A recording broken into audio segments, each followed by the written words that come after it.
Hello, I'm Mijin Wu from the Department of American Studies at Myungju University. May 5th, let's begin today's news briefing. Today as well, let's take a look at the trends of United States stock investors who are holding steady without any changes. A while ago, I shared a special content I created with several people before the month I promised. The title of this article was, Why You Shouldn't Sell United States Stocks When the Market Drops. At that time, I asked you to remember the message, so I'm delivering this message to you again.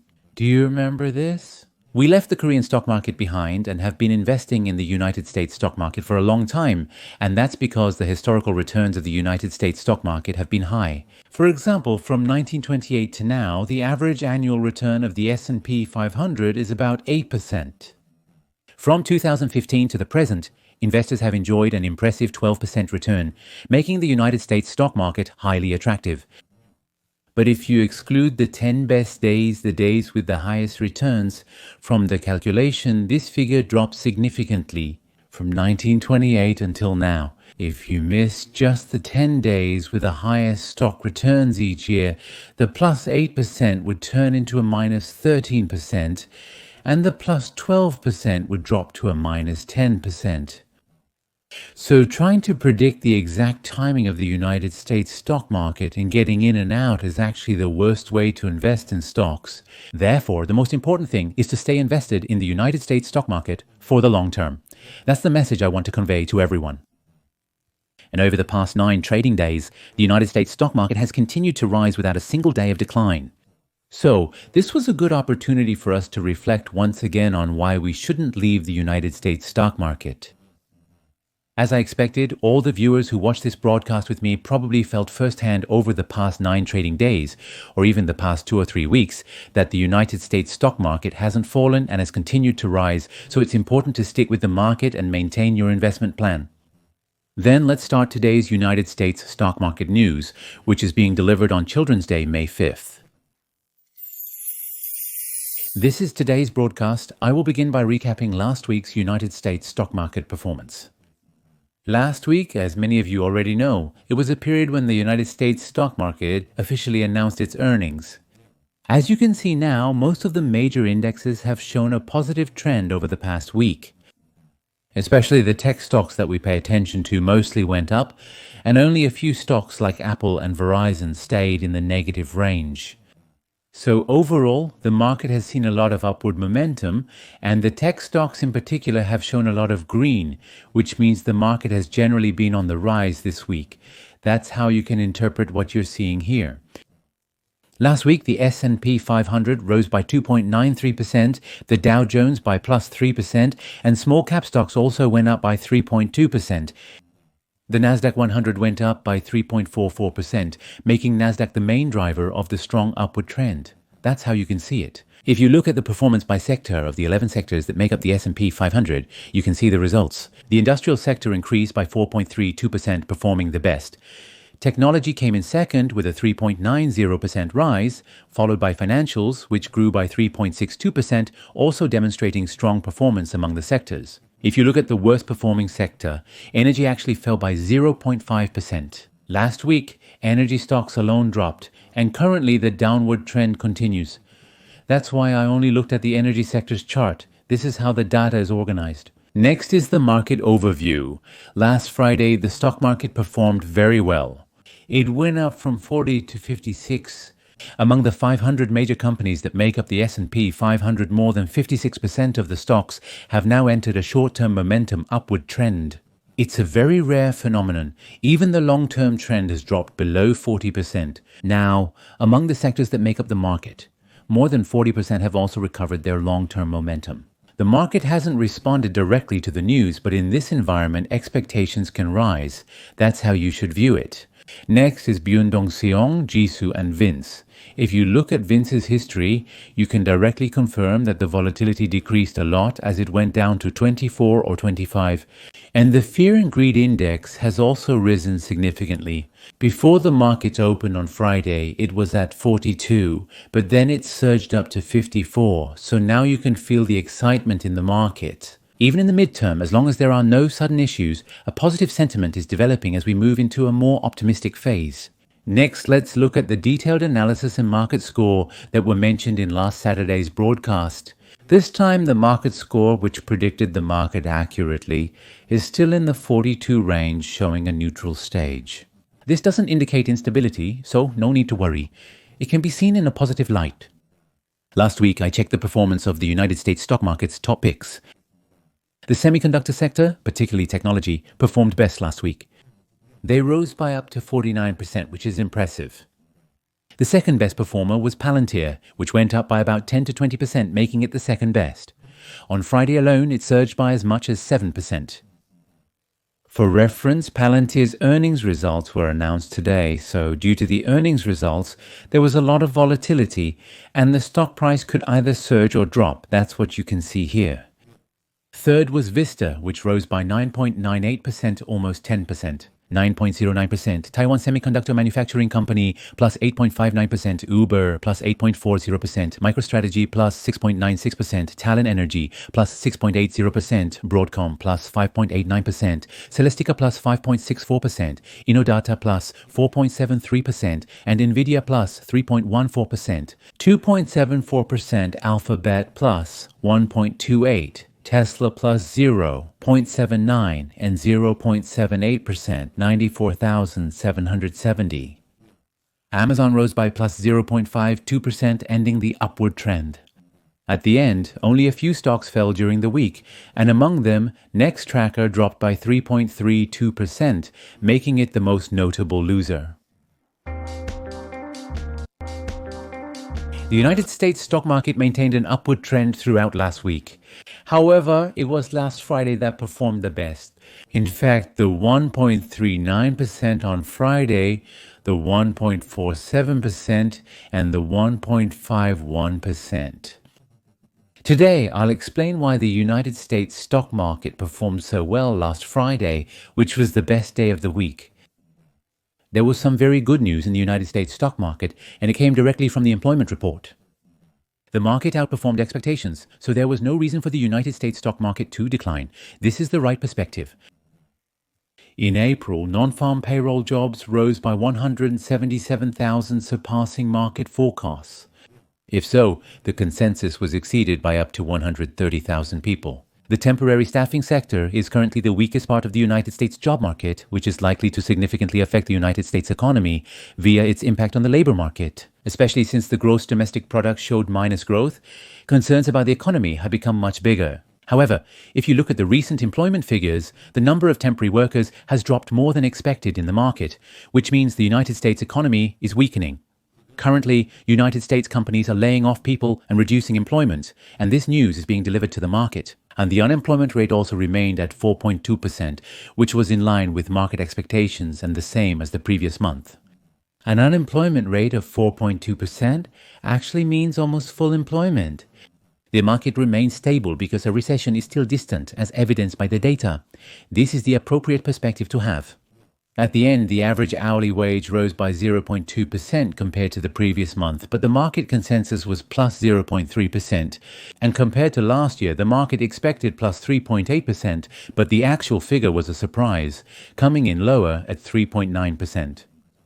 The fact that wage growth was lower than expected could be seen as having a positive effect on the market. The reason is that, in terms of the labor market, the most important factors are inflation. There are two main things that are most sensitive to inflation.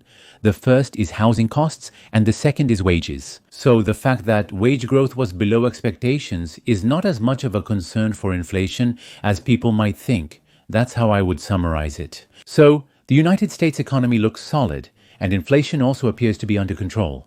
So some people were concerned that the United States stock market's 9-day consecutive rise might trigger another kind of side effect. In fact, on Friday, the United States stock market closed with a sharp rise.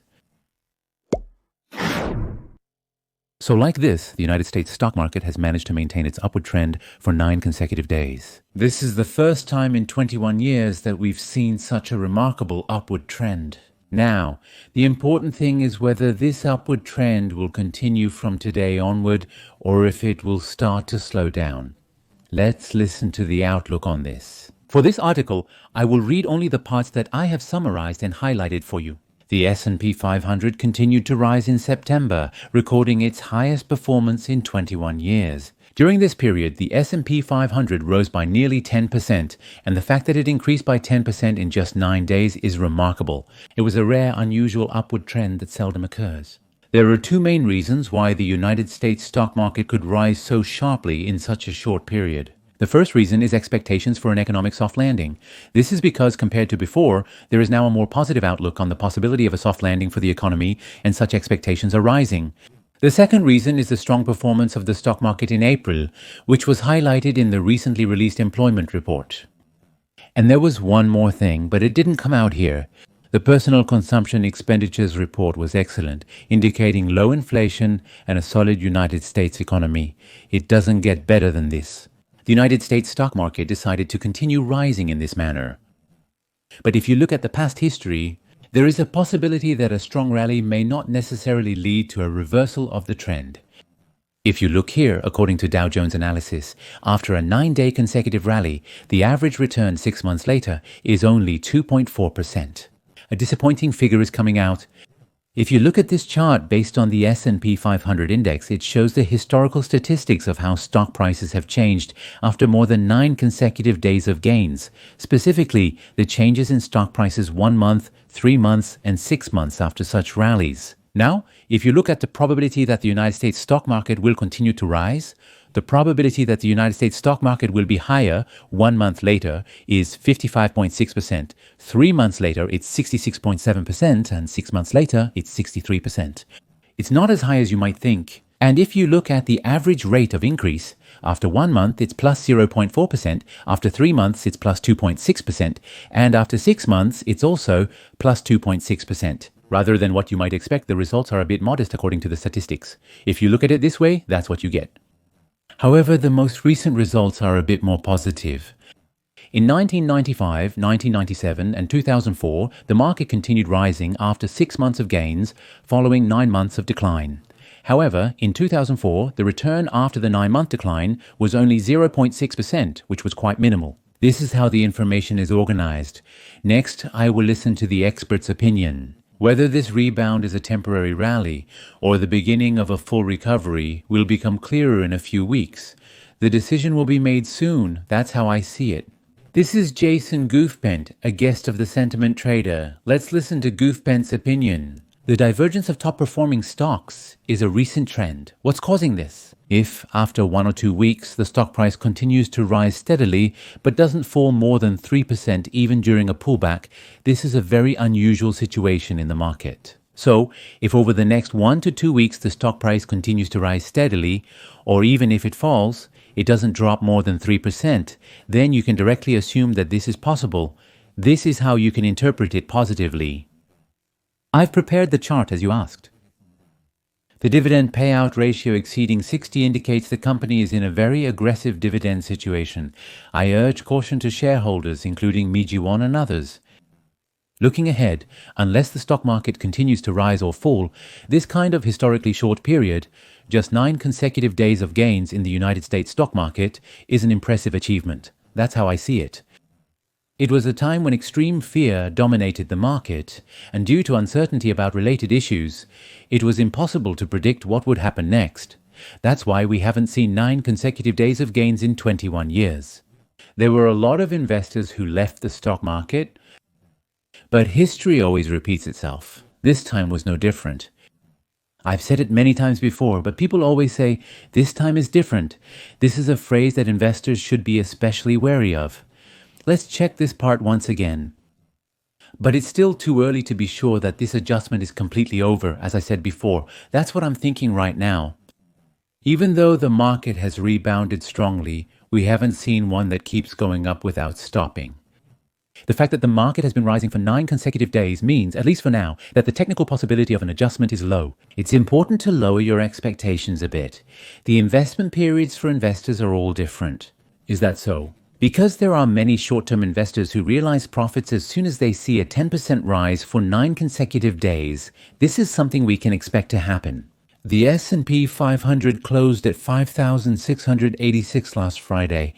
The 200-day moving average line at 5,746 on the S&P 500 is a significant technical indicator that many are familiar with. It serves as a support line that prevents the index from falling. When the market falls like this, it often rebounds from the 200-day moving average line. But after a sharp drop, is it possible to rebound immediately?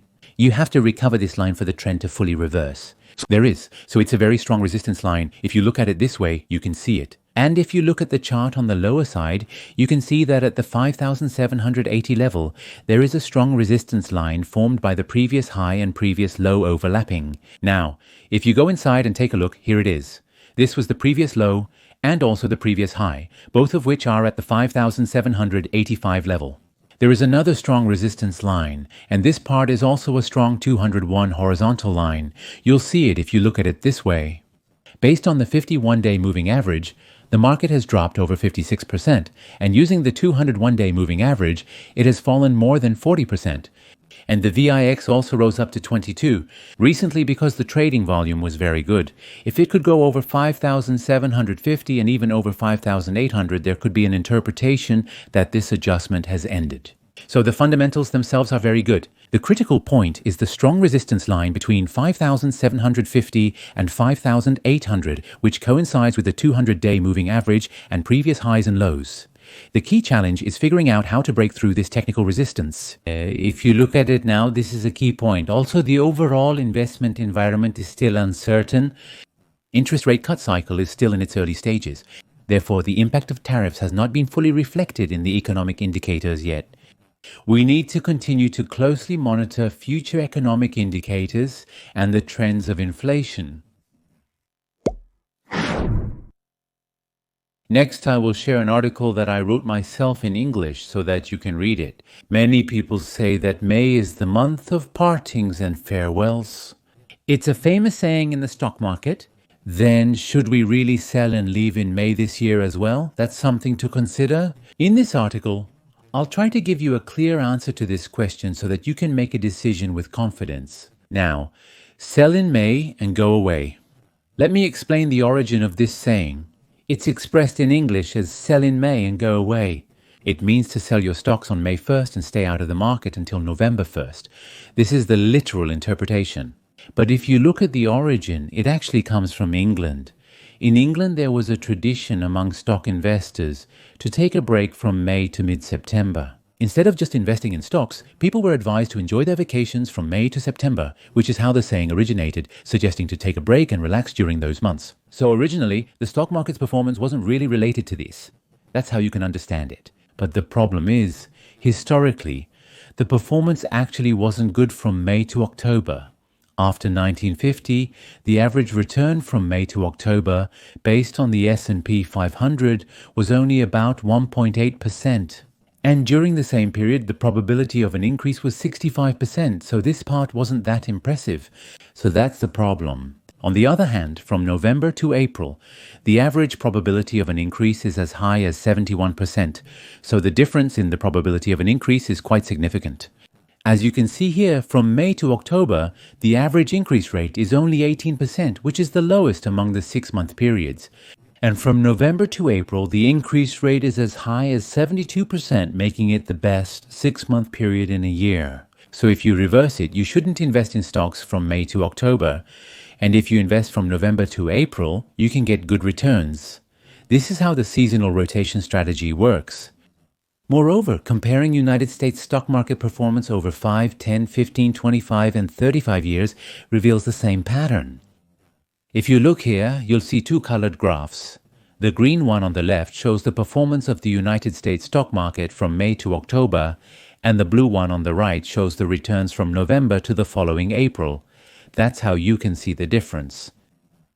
Now, what's interesting is that if you look, the performance for 5 years, 10 years, 1 5 years, 2 5 years, and 3 5 years are all higher for the blue color than the green color.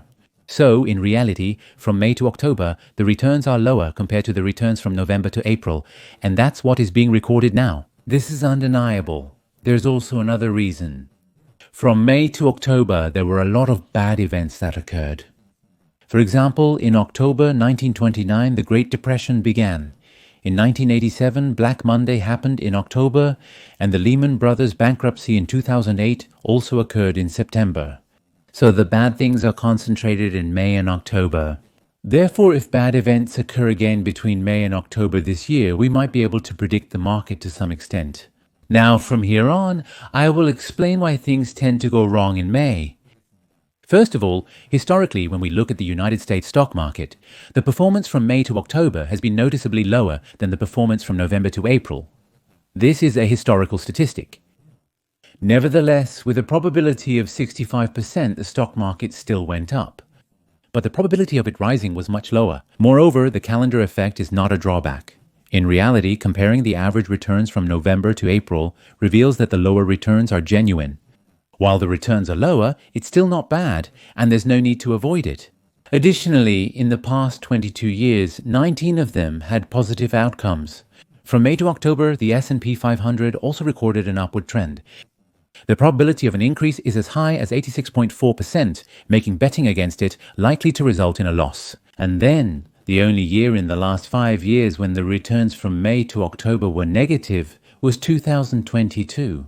As shown, the United States stock market had positive returns from May to October, 12.3% in 2020, 10.1% in 2021, 0.6% in 2023, and 13.3% last year.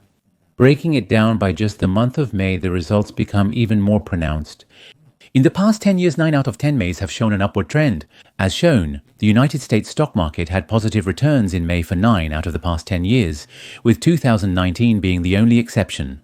The probability of an increase was a remarkable 90%. There's one more thing. This year, the United States presidential term ended and a new president took office for the first time. If February and March returns were not very good, then in May, the returns actually outperformed the average. Now, this phenomenon usually happens when a new president takes office. In the beginning, there is a lot of uncertainty, so in the first quarter, the stock market tends to fluctuate a lot.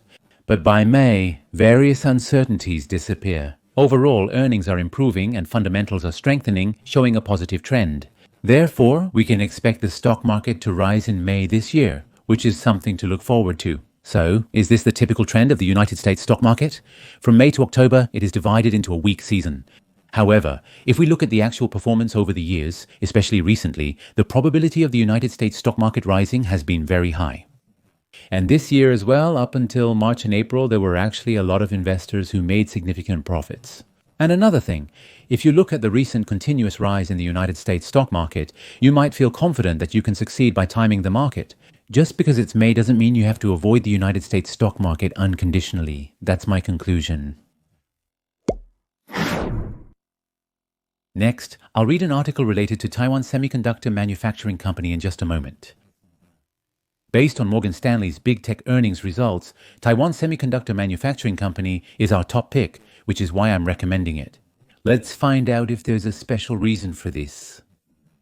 Morgan Stanley has once again selected Taiwan Semiconductor Manufacturing Company as its top recommendation because the company's strong earnings guidance from Meta and Microsoft signals a recovery in market demand, which is expected to benefit Taiwan Semiconductor Manufacturing Company, the dominant foundry company. The analyst's name is Jerry Jiang.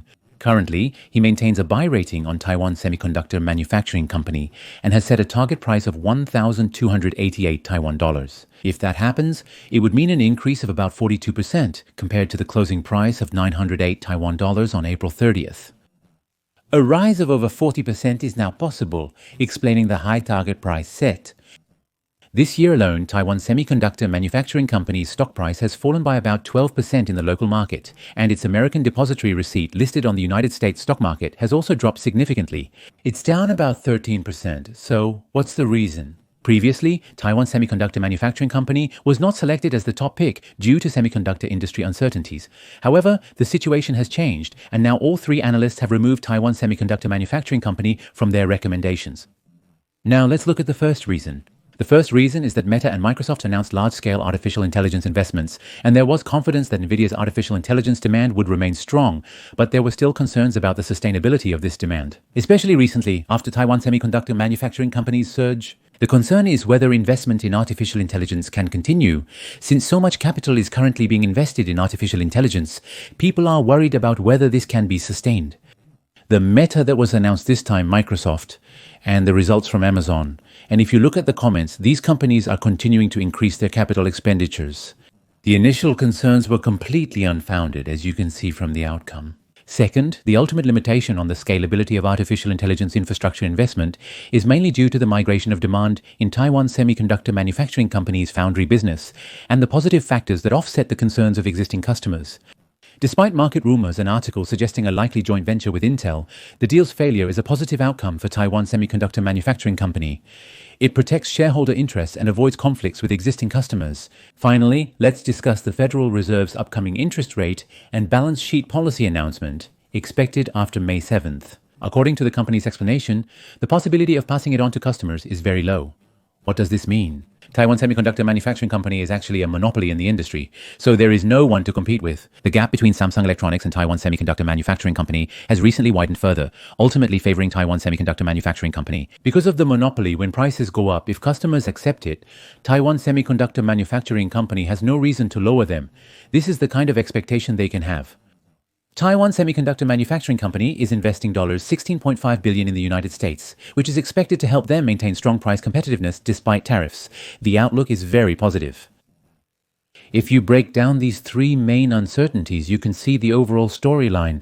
Taiwan Semiconductor Manufacturing Company's stock price is expected to show a sharp rebound going forward. That's what people are anticipating right now. Therefore, they recommended Taiwan Semiconductor Manufacturing Company as their top pick and made this announcement. Now let's take another look at the current valuation of Taiwan Semiconductor Manufacturing Company. Taiwan Semiconductor Manufacturing Company's forward price earnings ratio is below 20, which is a noteworthy point. The 5-year average is 22.5 and the current value is 19.46. It's about 13% lower than the average, which is notable. But the thing is, compared to the 5-year average, Taiwan Semiconductor Manufacturing Company's growth rate is actually better. Therefore, the price earnings to growth is quite low, and when you look at the current price earnings to growth ratio as a forward basis, it's 0.91. This means that considering the growth rate, the current valuation is quite low. That's how you can interpret it. As the stock price has risen recently, there have been many momentum buy recommendations. However, out of 26 indicators, none are in the strong or very strong buy categories. 9 are neutral, while 15 recommend selling. Now let's take a look at Taiwan Semiconductor Manufacturing Company's stock price chart for the past 6 months. If you look here, you'll see that there was previous resistance around the $183 level, and that strong resistance line appeared twice. So, it's a resistance line that's not easy to break through. That's how you can see it. The chart shows Taiwan Semiconductor Manufacturing Company's 201 moving average forming around the $182 to $190 range. The 200-day moving average is currently at 182.90, which is where it's overlapping. If the stock price rebounds from this level, it could form a strong support line and break above the 200-day moving average simultaneously. Therefore, it's crucial to monitor if it can break through this line and sustain the rebound. Next, the prepared content is today's United States stock market outlook. In today's video, Warren Buffett makes an appearance. Today, there is a special reason why we need to share a Warren Buffett video. Last weekend, Warren Buffett announced his retirement. So from now on, it seems like there won't be many opportunities to see Warren Buffett in public. So if you watch Warren Buffett's final speech in detail at this public event, I think it will be good. I prepared 2 videos for American members, but among them, the video I will share today is through CNBC, right? Warren Buffett recently discussed his reasoning for holding significant cash reserves and increasing them further. He shared his candid thoughts on these matters. This video is very interesting. You can see once again that Warren Buffett really has a unique sense. If you watch this fun and interesting video, I think you'll enjoy it.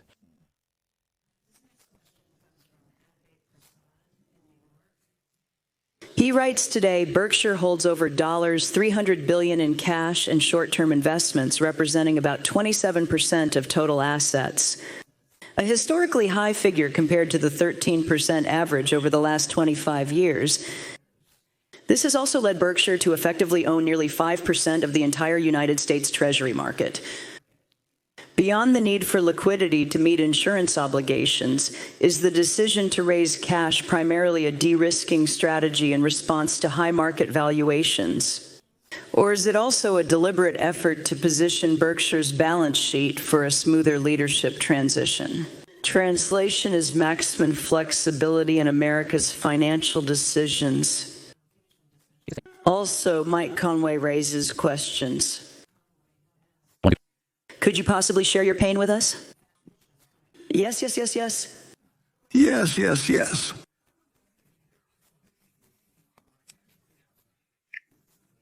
We are 1 million. It's close, but we want 1,000,001. That decision is not easy. Make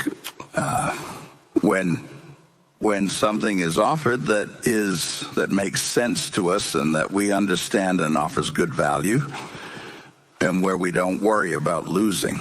And the one problem with the investment business is that things don't come along in an orderly fashion, and they are not absolute. Every day. Rockshunon's record is amazing, but that's a product. I have 200 trading days.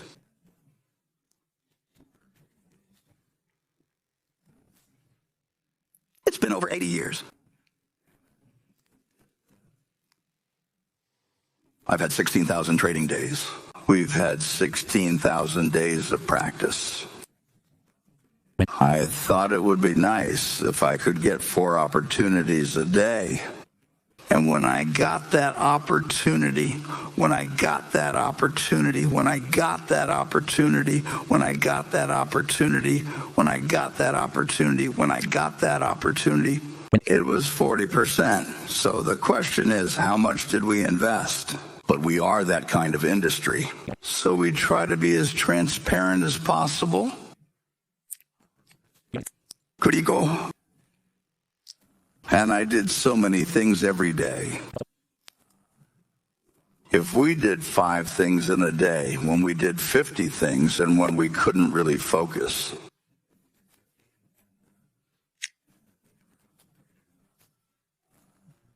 If we have 3.35 million won, and if we have 5 million won, but that's not the way business works. And we have made a lot of money by not wanting to be fully invested at all times. And we don't think it's improper, actually, for people who are passive investors to just make a few simple investments and sit for their life. Their life. But we participated in the business. So we can act in a very daily way. That's right manner. But if you said I had to invest. Well, let's say that we have roughly 40 billion a year coming in, and we start with 335. If you told me I had to invest 50 billion every year till we got down to 50 billion, that would be the dumbest thing in the world to invest. In that manner, we would get a very strange result. A long-term trend is emerging. A무도 모릅니다. 그리고 저는 분명히 모릅니다. 그랭은 모릅니다. 에이지2는 모릅니다. 아무도 모릅니다. Next week, next month, no one knows what the market will do. And next month, but they want all the time. Talking about it because it's easy to talk about, but it has no value.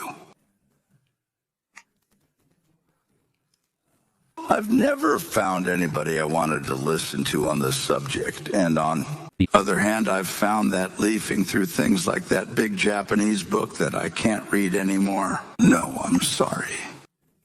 We'll be glad we have the cash for. And it'd be a lot more fun if it would happen tomorrow.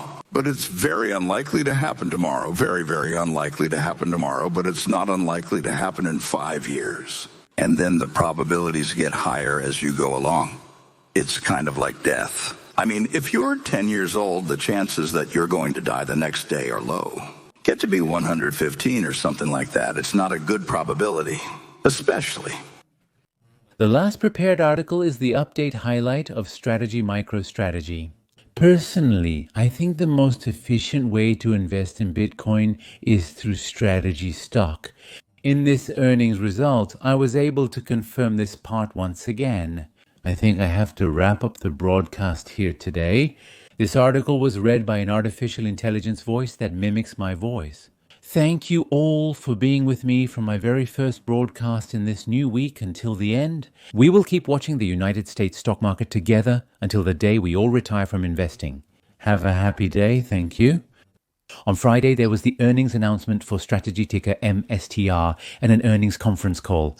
Kyung Young Jin here. After reading the post, I invested and joined the membership. Thanks. Chief Executive Officer Pong Run said that as of April 28th, 2025 MicroStrategy holds 55,355 bitcoins, which is worth about $52 billion, strengthening its position as the largest corporate holder of Bitcoin. In first quarter 2025, the company bought 10,685 more bitcoins at an average price of $93,600 each, spending a total of $990 million. Trimper administration evaluated the establishment of the United States National Bitcoin Custody Strategic Bitcoin Reserve as a symbolic event that signals the institutional acceptance and potential value of Bitcoin. Hong Lian announced a new 4242 capital plan pledging to buy back $42 billion worth of stocks and $42 billion worth of bonds by the end of 2027, and previously 20th said that they had expanded their plan. CF Adru said that in the first half of 2025, software sales are expected to decrease by 3 to 6% year on year to 1.1 trillion won. He explained that this was a temporary adjustment that occurred as they transitioned to cloud services on premise. On the other hand, cloud service sales grew by 62% year on year, accounting for 33% of total sales. Chief Financial Officer Andrew Peck explained that during the first quarter, due to the drop in Bitcoin prices and changes in fair value accounting, there was an unrealized loss of $590 million in Bitcoin holdings. The previous outlook for the company was adjusted, raising the 2025 Bitcoin revenue target from the existing 15% to 25%, and increasing the Bitcoin holding target from 100,000 Bitcoin to 150,000 Bitcoin. Kyung Young Jin said that to achieve this goal, he will focus on innovative business models and strengthen investment to increase market share. Financial performance and actual potential revealed. In the first quarter, the price of Bitcoin fell from $93,400 to $82,400, and the fair value assessment resulted in a loss of $5.9 billion. An additional 87,015 Bitcoins were purchased at an average price of $94,900, resulting in a fair value loss of about $1 billion. Cloud service sales increased by 62% compared to the same period last year, which was attributed to the expansion of cloud-based solutions adoption. How do you view the impact of the fair value loss on the balance sheet and earnings list in terms of actual volatility? Chief Financial Officer Andrew Ko, the fair value accounting reflects the volatility of Bitcoin prices. Bitcoin volatility is fundamental, but we are seeing a long-term upward trend. Analyst, how do you evaluate the current situation where companies in different industries are choosing to hold Bitcoin? As Bitcoin gains adoption in venues like the Strategy Hall, its legitimacy and fundamentals strengthen, potentially contributing to market stability. Analyst, in your 4242 plan, how do you match the structure of stocks and bonds with your own assets? Chief Executive Officer Tom Lu. Despite the differences between stocks and bonds, stock capital can complement bonds in a strong market. According to Tom Lu, we will operate flexibly according to market conditions. Sentiment and analyst lists, while showing practical variability based on fair value calculations, have expressed confidence in the economy's long-term performance. The management emphasized their past achievements and future potential, maintaining a positive outlook. In the Q&A session, they responded directly to questions and demonstrated a firm grasp of the situation.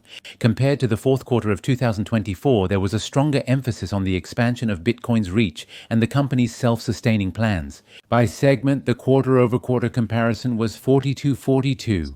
The outlook expanded the previous 20-day and 20-day comparison target self-sufficiency scale by 2 times. The growth rate of subscription service sales accelerated from 48% in the fourth quarter to 62% in the first quarter.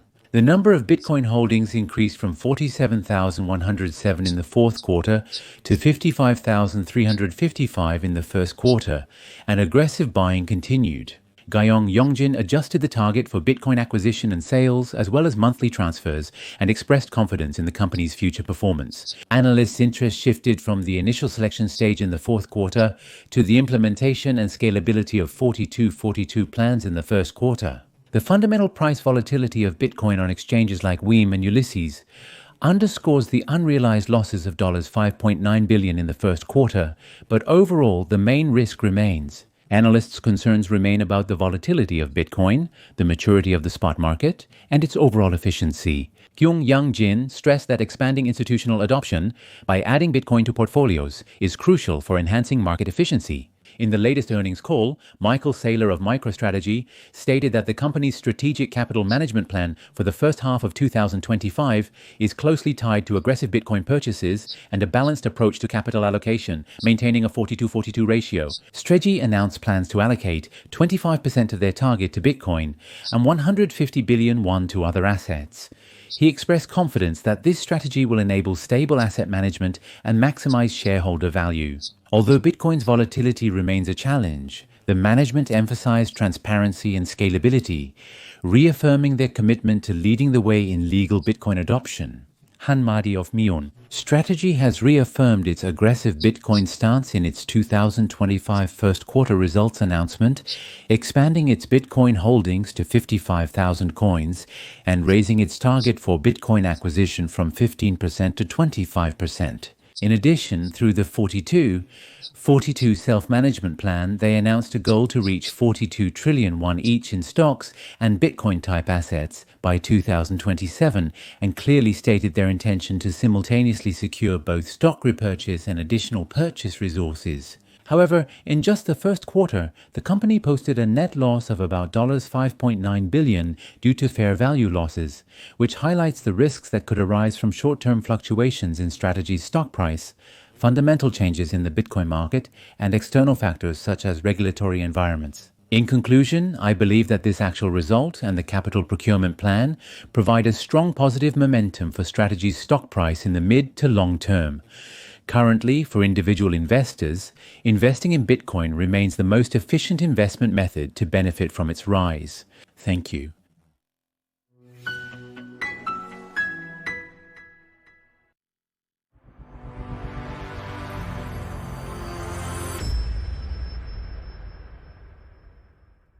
Thank you.